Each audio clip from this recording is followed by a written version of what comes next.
If you're struggling with rendering clothes for your character, then this will actually help you. Rendering clothes might seem difficult and complicated, so that's why I studied clothes for an entire week, and here are quick and easy ways of rendering clothes that I learned that will make it super simple. And all my brushes are free in description below, and with them you'll get 30 art tips that will help you improve your whole art, not just clothes. So let's just start with the first method that involves having Sketch in the beginning. And starting with Sketch is actually super useful and important because you'll have all those folds already figured out. So it will be easier for rendering. And we'll render this as a black dress because at the end I want to show you a couple of ways of coloring your drawing with a simple couple of buttons. Let's pick a base color for our base layer. So let's go under our sketch and make here a new layer.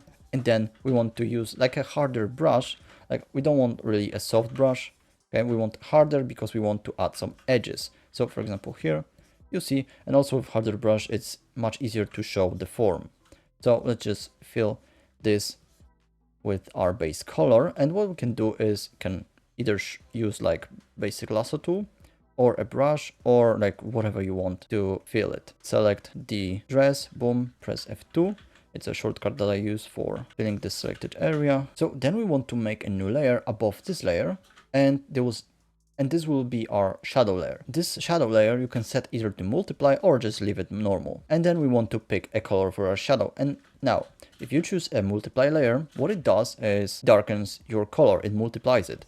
But also not only that, but if you have your colors, what it does is when you add another color, it also increases the saturation as you see here and also makes it darker. Let's use a simple normal layer. And here, if you use normal layer, a good rule for choosing the shadow color is to actually go like a little bit below halfway from your color that you already have. So this base color and full dark. So basically you want to be somewhere around here. Now if we add this color, we can see that this value, this like contrast is pretty good. So let's clip our layer to our flat colors. So we'll be locked to our layer and we can not really go over this. So now we want to lay our basic shadow shapes. And obviously you see it, we want to pick a harder brush because if we pick like a smoother, you cannot really see form and folds that we'll do. And when we hide our sketch layer, you don't really see form. So again, pick our harder brush and then we want to just go in areas where we want to add some shadows. And having like a brush with transition, as you see here, the harder you press, the darker it will get.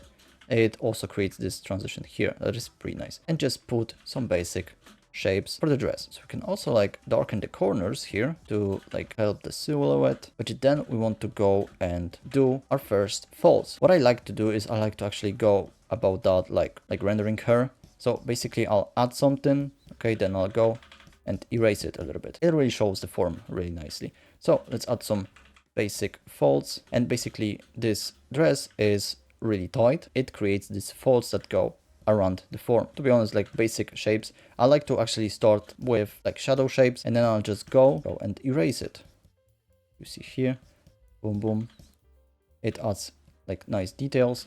So yeah, just first start with big shapes and then we can go and actually erase it. And also you can just start with making this hole dark and just going with your eraser and erase it. It also looks good. Like having reference is pretty useful for this, but if you don't have, you can just come up with your own folds. Also knowing which fabric you're drawing, which fabric you're painting or rendering is really useful because some fabrics, okay, the materials are likely to have more folds and some have less fold.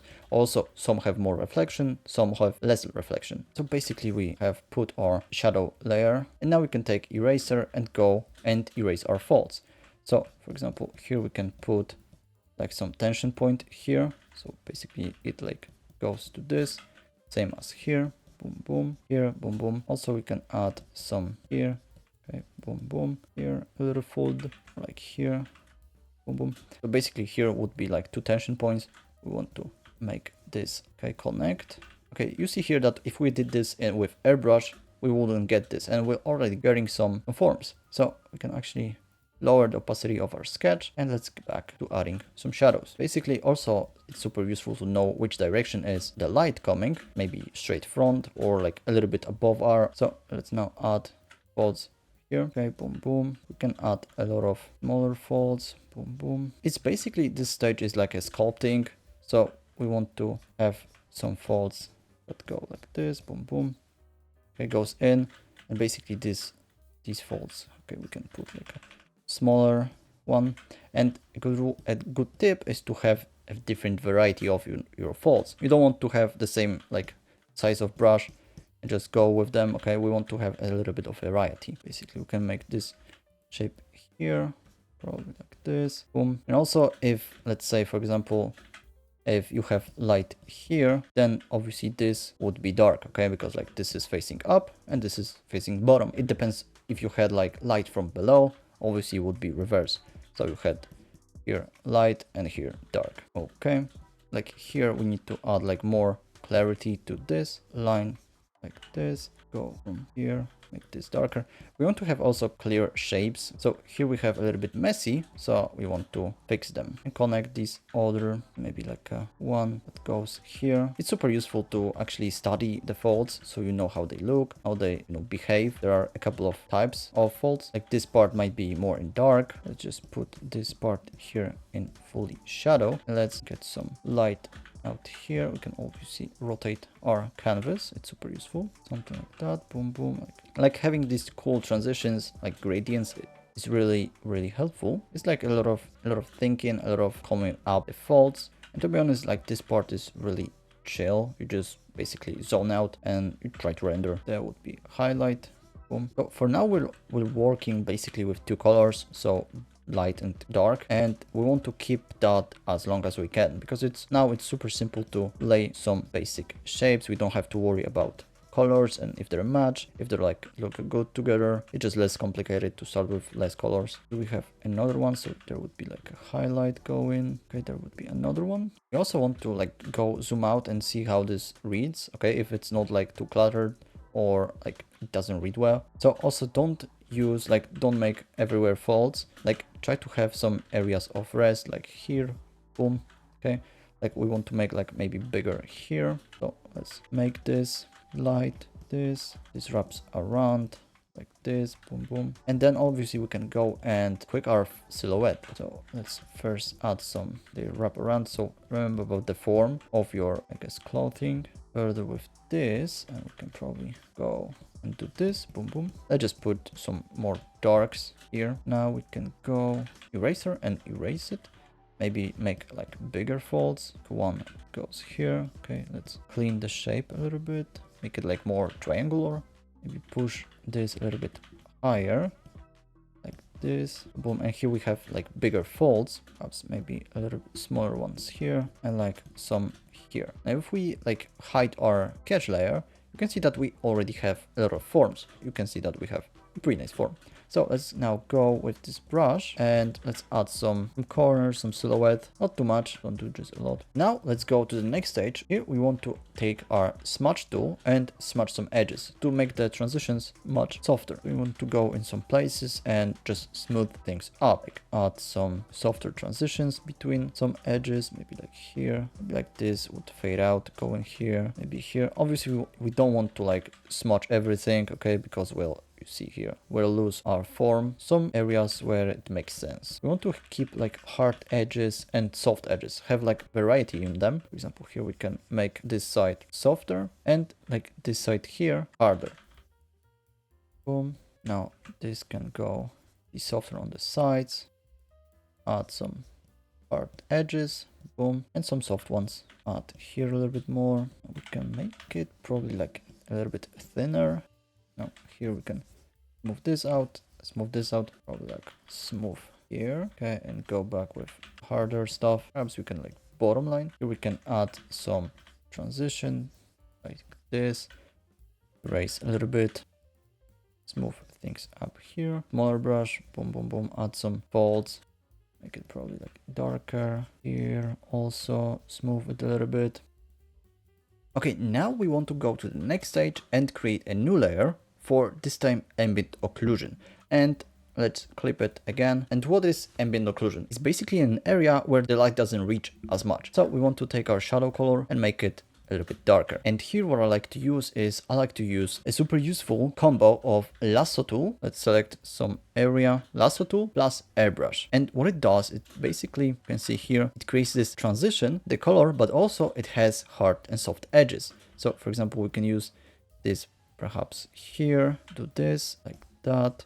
Let's smooth. Now we can take this, boom, and also we can some ambient occlusion here. Now smooth things up like this, and it basically adds more depth to your drawing. Take this part here, boom, make it darker.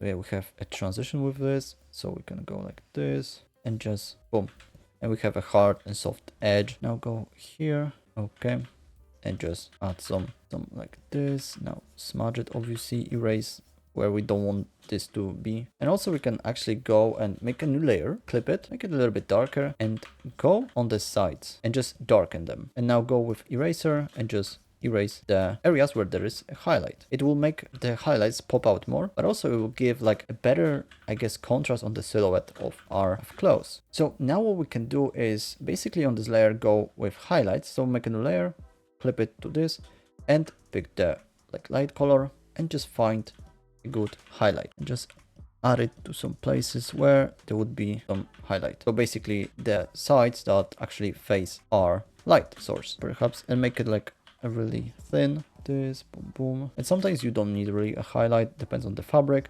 but this would be like more silky, I guess, fabric, which would actually have a little bit more highlights. And also you can actually go like pick a harder brush and go and add some more ambient occlusion. Like here you just render stuff, so you just go back and forth and you try to add some interesting things. So this time we want to make a new layer and go for bounce light. So basically here we want to pick our light color and our shadow color, and we want to go a little bit lighter than our shadow color. We don't want to make our color lighter than the actual light. So if we go like this, you see that it doesn't look right. And what we can do is basically just again pick our lasso tool and erase it a little bit. Basically you want to have like a little bit of light that bounces, and it does reflect on our shape. Depends on obviously on environment, because sometimes it can be like lighter, like maybe a little bit bluer. Okay, depends if you are like outside. It can be obviously maybe you have like a red light close to you. Basically you can go and put some bounce light somewhere that basically bounces here, like ambient light. Now let me tell you quickly about the other method that you can do. So basically on the other method, what you want to do is you're not gonna be starting with a sketch. Basically what you do is basically you take like your flat color, base color, make a new layer, and you just go and try to draw like this. Go boom boom. You want to actually pick like harder brushes. Here basically you just experiment a lot. So you go pick the shadow color. You see that this is a little bit bluer, and you just lay your shapes again. Basically you do all the stuff that we did here, but this time you don't have a sketch. Try to figure out everything, and yeah, and basically you end up with the same result, but there's like more guessing. That's why I prefer with starting with a basic sketch. So now let me show you how you can quickly color your drawing if you did like grayscale like me. So we want to make a new correction layer and make it to tone curve. Here you see that if we change something, like we can change the values, the light, make it like darker, have more contrast, or like look like metal. Basically we want to first keep it simple. Maybe we can change a little bit contrast to make it lighter and darker. We have now more contrast. So now we want to go to channels, and with them we basically add or remove a color. So you can already see that we have a pretty nice like greenish bluish color of this. So let's maybe actually keep it and make it more bluer. I don't really know how it works, but I just like how it looks every time. But basically what I think it is basically you have two axes, and this one here on the left is how much color you'll add, okay, and here how dark and light the color is on this basically drawing. And you see here that is pretty nice color.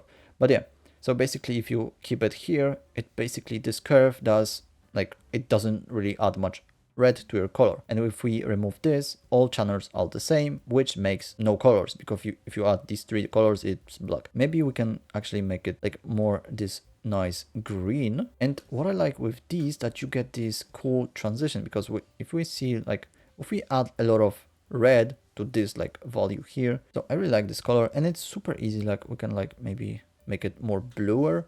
Okay, You see here, it's pretty nice. We can go to blue and perhaps, okay, add new here, but like boost blue in this range here. There's like a lot of play with this. I really like it. It's super useful and not really hard. I mean, you just gotta play with this and see what colors do you actually like. And maybe we can push it a little bit. I learned this from watching Nixie or Lomaya. I don't know how you pronounce that, but it's super useful. Like these curves are super useful for coloring your drawing.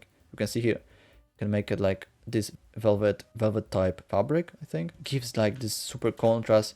It makes your shadows like more bluer if you make them. Yeah, like it's super amazing. So now I will show you like older method. Obviously there are like these gradient maps which basically assigns color to each value.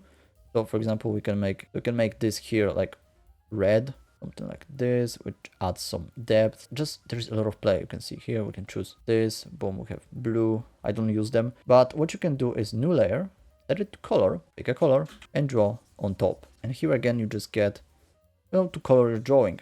Select our area here, take like a bluish color, or maybe go back to this cool green. So now to recap everything, we first start with our sketch.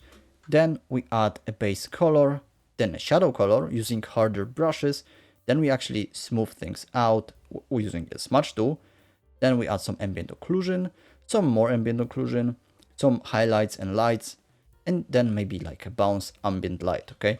Then we just go and color it. Obviously you can start with colors, but yeah, that's a simple method of basically like drawing and rendering clothes. And if you don't know how to actually draw the clothes, you can watch this video when I go like more in depth and show you how I draw them. And you can also check out my Patreon. Bye.